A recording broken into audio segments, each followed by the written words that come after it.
Hello everyone.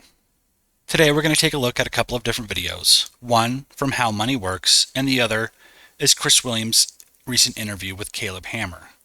How Money Works is going to take us through the upper end of the machine, and Chris and Caleb are going to examine the people inside it. These two things are deeply connected, and today we're going to explore how. I am the Idiot-Ape-Angel. Now let's crack open the case and look at the machinery inside. We'll start by looking at the interview with Chris and Caleb. The cost of practically every category of life spending as a percentage of income has dramatically dropped since the 1950s, besides a few things that are very important: buying a house, healthcare, and borrowing for school. Borrowing for school, do you have to do that? There's different paths. We can talk community college. We can talk apprenticeships, trade schools. Okay, so there's flexibility there. House, you don't have to buy a house. If you're a young person right now, you don't have to. Even if you do, that actually might be a worse use of your money than in just investing in the S&P 500. Healthcare, yeah, that one's fucked. Can't really control that one. That's a mess. So if something bad happens to you, what's happened to the cost of healthcare over time? Oh, it's just endlessly. There are premiums, and if an emergency happens, healthcare is one of those issues that's actually really interesting when it comes up on the show, because I get very invested in trying to learn as much as I can about the personal finance categories across the board. But for healthcare, for some reason, I've just missed it, because this is one of those things that was never my passion. So I never fully dove into the reason, the why, and how. I just make sure, I have the general necessity, the things that someone would need to make sure they're getting a halfway decent plan through their job and whatnot, making sure their premiums aren't completely out of control, that they can afford their co-pays, that they have their highest deductible taken care of in the case of an emergency. But speaking on the cost of healthcare, that's definitely, out of all things in the financial world, not my expertise. And I said that on another podcast that hasn't come out yet. And now that it's come up in two podcasts in a row, I'm just, I need to educate the fuck out of myself on healthcare, because it's very curious. Because housing, I could talk about housing all day. Costs of college and school, I could talk about that all day, but not healthcare. It's one of the big three. One of the big three. Housing, healthcare, school. Yeah. And you know a lot about the first and the last, but because it's a lot more that you can control. So I'm interested in the things you can control. It's very difficult for people to be able to control their actual healthcare situation, whether or not they have a pre-diagnosis or there's only a few plans offering. Get into an accident. Yeah, exactly. But school and housing, there's a lot more control, and financial audit's more about what things you can control. It's interesting that you said as a percentage of earnings, the cost of living in almost all areas, including fun, has become more affordable. Yeah. Except for three that are fucking massive. Massive. And those three have done so much damage that they've managed to basically net detract from all of the gains that were made in everything else. Yeah, I mean, it's pretty brutal. But again, with the two that I can speak on a little better, house, you don't have to buy a house. So you have more choices there. You don't have to buy a house fresh out of college. You don't have to go.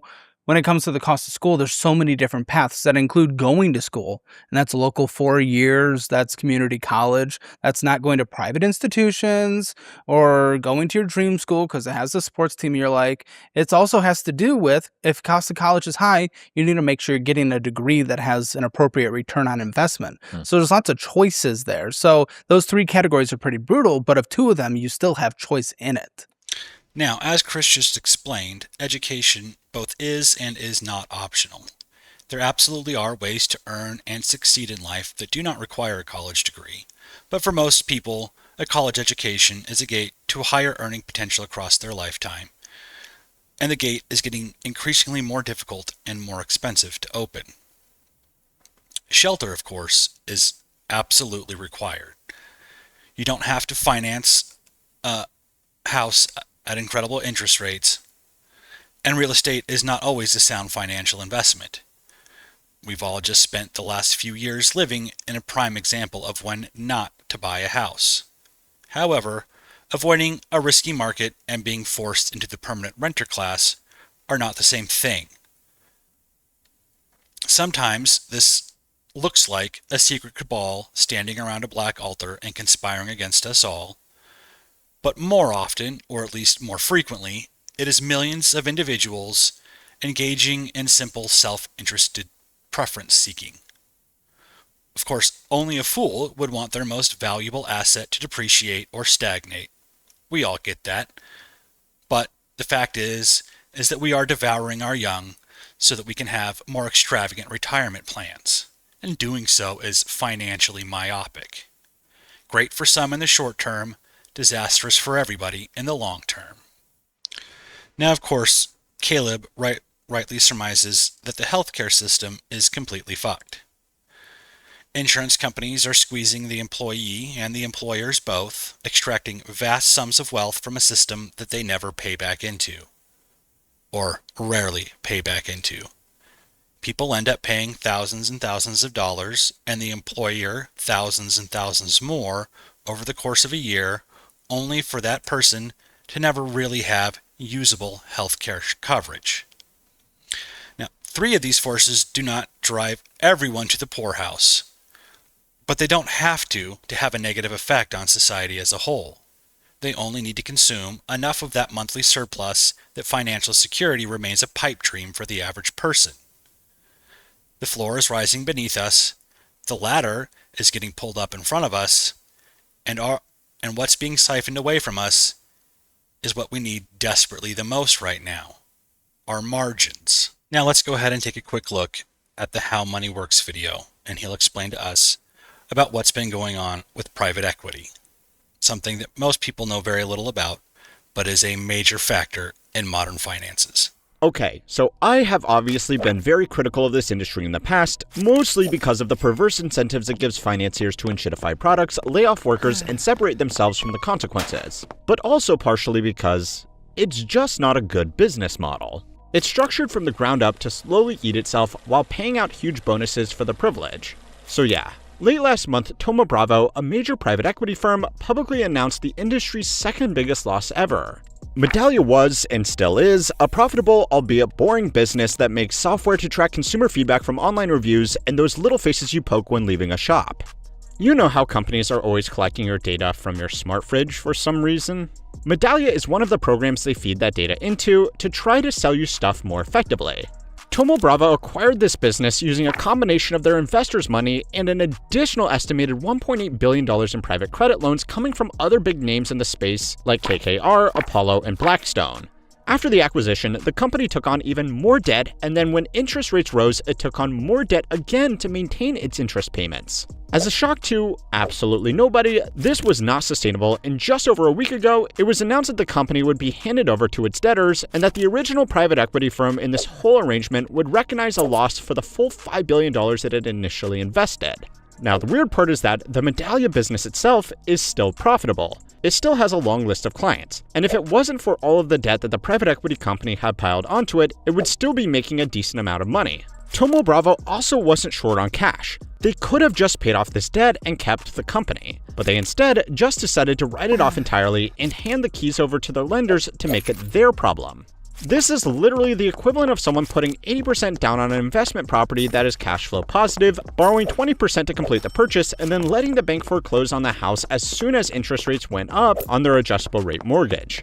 It sounds dumb, but it does kind of go to show that this industry isn't really behaving what you might call normally at the moment. Now, to summarize briefly, Medallia was still perfectly functional. It provided a service that customers were more than willing to pay for, but eventually the financial system that it was in overwhelmed that functionality and consumed the useful part entirely. This shape should feel somewhat familiar. You can educate yourself, work hard, make all the right choices, and get squeezed out of prosperity anyway. This is not the whole story, however, because sometimes the machine does not siphon away your margins.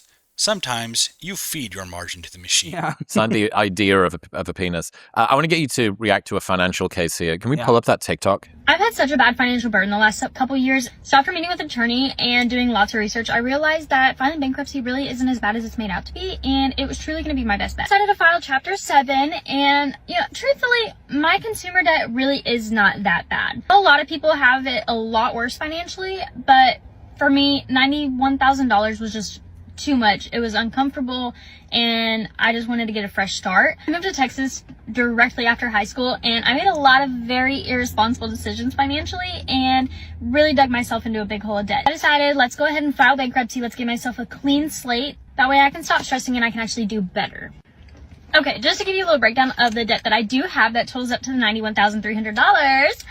I owe about $51,000 on the vehicle that I have. We did try selling that, trading it in, all that good stuff, but I have way too much negative equity to come out on top. I bought a motorcycle back in 2022. Thought that was a great idea. Fucking I owe Americans. still on that. Same thing. Tried selling it, not able to get what we owe out of it. And I do own a camper, and I owe about $13,400 on that. She's However, retarded. I live out of that camper because I can't afford a house.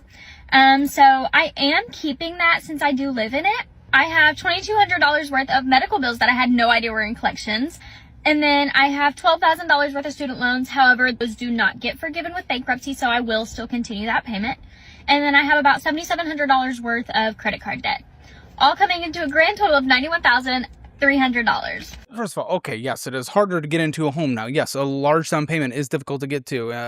Interest is not great on a house. How in the world does she think she's possibly going to... Sorry, I don't mean to scream at you. You're not a guest on my show. Why does she think... In what world does she think she is ever going to get to home ownership if she's getting camper, motorcycle, and a $50,000 car? $50,000 car when she's moving to a brand new state. This is so American. We are so debt brain broken. And she's actually right. I mean, bankruptcy is actually not that hard, not that brutal. A little expensive, but it's really not the worst. It fucks your credit for a bit, and it's not a good learning lesson. People usually end up in the same situation they are without changing their behavior before going through bankruptcy. So, but she is right on that. But how did she ever expect? She can't get sympathy of not buying a house if she's getting a camper, motorcycle, and car, of which minimum monthly payments on the camper, on the motorcycle and car are likely over $1,000 together. Like $1,000 going against anyone's income, unless you're like in the top 1%, is going to aggressively prevent you from saving anything. Remember, she can get an FHA loan on her first house. She can get, what is that, as low as 1.5%, something like that, down on your first house. How was she surprised? You can't get anywhere. And that also is really stupid, getting a trailer instead of renting an apartment because she's getting debt on a depreciating asset. It's almost even worse because an expense could pop up, have to get new tires. She has to pay rent anyway, likely to park somewhere and get the utilities plugged in. No. She's America summed up. Now, neither Caleb nor I have any interest in dunking on this young lady and the choices she made. That isn't the point. What we are here to do is to examine our own contributions to our own problems. I think we can all agree that although she did need a place to live, and so the camper may have been justified, the motorcycle was probably not necessary, and all of those purchases probably could have been made without going so far in debt. You might not have as nice a camper or as nice a motorcycle, but you would still have a place to live and a way to get around, and less hanging over your head. We're not assigning blame, but we do have to begin to take accountability for our own actions inside the system. Sometimes the money is coming in and we just choose to buy stupid shit with it. Focusing only on the larger system removes our agency, and focusing only on ourselves overlooks some major pieces. There is I'm forgetting the term off the top of my head, but it's something like doom loop or something that a lot of Gen Z is kind of getting into, where mostly because of the information out there and the algorithms they find themselves in, they think everything's going to be so bad forever. Why not just spend the money? Why not just put it on a credit card? So it makes sense.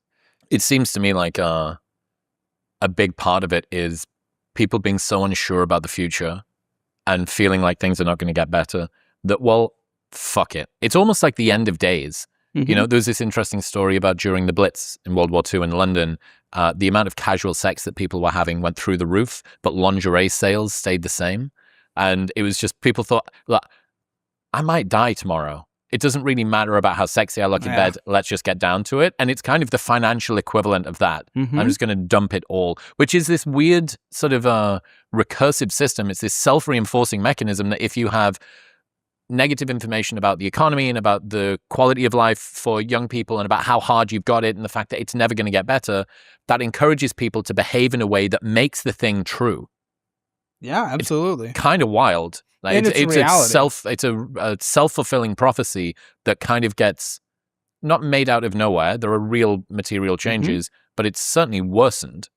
The situation that Caleb explains is one that well, not all, but certainly at least most of us have found ourselves in. Stress and many other factors pile on, and even though we know what we're about to do is probably not smart financially, we need the break. So we swipe the already or almost already maxed out credit card and we get the Big Mac because at least for a few minutes, the Big Mac relieves the suffering. Of course, I think we all understand this on some level, but understanding the problem isn't the same as identifying and enacting the solution. And in the meantime, there's beer, cigarettes, weed in many states, spending sprees, and the like. Doom spending is what this is called, and it is a terrible financial strategy, but completely understandable from a behavioral perspective. And then social media comes along and makes the whole situation 1,000 times worse. Aspirational influence is what I like to call it, but it can be thought of as the illusion of success. And from your side of the screen, you can't tell the difference between the people who are truly successful, who've bought everything you see on credit, or who have just gotten really, really good with Photoshop and camera angles. How can we give people, we give people fucking social media, which is some of the freest dopamine that you can get on the planet. But I think all that really does is raise the waterline of minimum dopamine that you now need an even bigger dose to be able to break out the top of it. I wonder whether we would be in better financial positions without social media. Oh, probably. I mean, we see the lifestyles that people pretend they have all the time. We like to chase lifestyles. We're jealous. We're jealous people, jealous species. It makes sense. I think that's one of the drivers of lifestyle inflation. And unfortunately... And then comes the linchpin. Threat, or perceived threat. It is more powerful than comfort, and so we consume threat-based content. This is not some new revelation. It has been known for thousands of years. Social media just amplifies and exacerbates it. Chris and Caleb have entitled their video, "The Secret Forces That Are Keeping You Poor." This video is titled, "The Machine That Is Keeping You Poor." I'm sure you see the similarity. I pulled the fear lever, you clicked it. That doesn't mean you're stupid, and it doesn't mean that I'm manipulative. What it means is that threat sends a strong signal. Sometimes the threat is genuine, sometimes it is exaggerated, but the information is useful enough to merit the tactic. Other times, it is simple fear and consumption-based marketing. How do you tell the difference? Well, if the video or product that you've consumed leaves you with a clearer model of reality, then you have gained something meaningful. If you are left only with anxiety and the impulse to purchase the antidote, you are being manipulated. Blaming it all on the cabals in the financial markets removes your agency, but putting all of the blame on the individual is ignoring massive structural exploitation. And of course, shouting, "We're all fucked and there's nothing you can do," can become a very profitable way to make sure that you don't do anything at all. Of course, Caleb knows this. He is not only blaming the individual, he specifically says that the reason he focuses on the individual level is because that is where you and I can actually have a lever to operate. You can vote to change the system, and it might work, but you can also refuse to purchase status on credit at 32% APR, and that definitely will work. And again, how money works is not blind to the fact that people make bad financial decisions. He focuses on the larger system because that's what he understands and wants to help others understand. Neither are refusing to look at the whole problem. They are focusing their energy on the part of the solution that they are best suited to, and we thank them both very much for their excellent work. The machine keeping you poor is not simple. It is complex beyond comprehension, and our own selves and decisions are absolutely part of the gears inside it. Solzhenitsyn understood this through the lens of Soviet-era political oppression. Today, we are trying to come to an understanding of it through the lens of markets and personal financial choices. I do sincerely hope that this video has left you with a clearer understanding of reality and not just unresolvable anxiety. I thank you all very much for watching. Please don't forget to like and subscribe, comment down below. I love you all. Now, fuck off!